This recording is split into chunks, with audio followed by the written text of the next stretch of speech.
Saint of the Day. April 12th. Saint Julius I.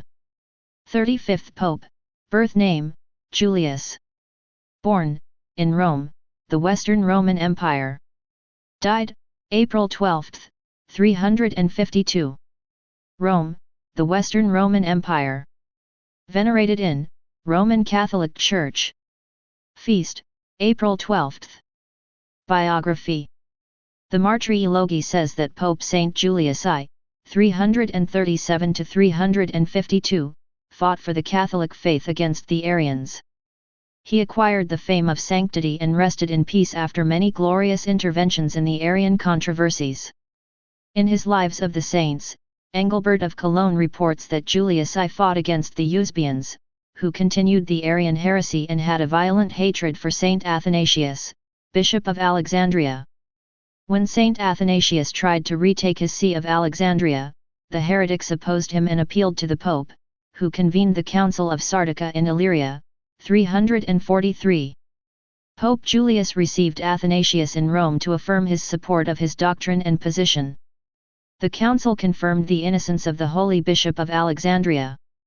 The council dealt with three important matters: the truths of the Catholic faith, the objections of the Arian followers of Eusebius of Nicomedia, and the complaints of the Eusebians against Saint Athanasius. 8 heads of the Arian faction were deposed and excommunicated, that is, removed from their episcopate and the communion of the faithful. The Fathers of the Council of Sardica sent Pope Julius I the letter Quod Semper Credidimus, whose beginning we transcribe. The bishops gathered in the city of Sardica, to our most beloved brother Julius, Bishop of Rome. We have always believed and professed that which we have now experienced and heard. What the blessed Paul, Doctor of Nations, said about himself is true, to wit, that since Christ the Lord dwelt in him, there can be no doubt that the Spirit spoke through his breath and resounded in his mouth. You also, beloved brother, although separated from us in body, have been present with us, united in spirit and will.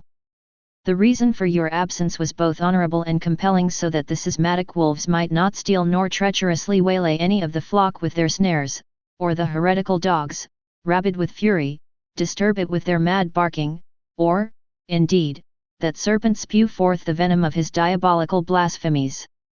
This certainly seems to be the best and most fitting course, that the priests of the Lord from each and every province report everything to their head, that is, to the see of the Apostle Peter.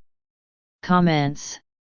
The bishops of Sardica, the fathers of the council that was taking place in that city, sent this most beautiful document to Pope Saint Julius I with this expressive thought: like Saint Paul, who on a certain occasion said that Christ lived in him and spoke through his mouth, so also the Pope, in the communion of his thoughts, was present in the minds of those faithful bishops and spoke through their lips. And what was the goal of those words? To denounce the schismatic wolves who were coming to stealthily take the flock, etc. This letter is the least possible ecumenical document that you can imagine. That is, without the support of the Pope, those bishops would not have a defense against their enemies. But, with his support, with the Pope speaking through their mouths, they were able to put the enemies to flight. Indeed, they deprived 8 of those Eusebian heretics, who were semi-Arians, of episcopal orders and excommunicated them. So, you see, first, the rigor of the language of those conciliar fathers against the enemies of the Church, and, second, their conviction that both the Pope's task and the bishop's task was to fight against the enemies of the Church. You have here excellent examples of anti-ecumenism, which we should keep in mind in this epoch of so many confused and contradictory teachings coming from the highest places, from those who should transmit the true teaching of the Church to the faithful.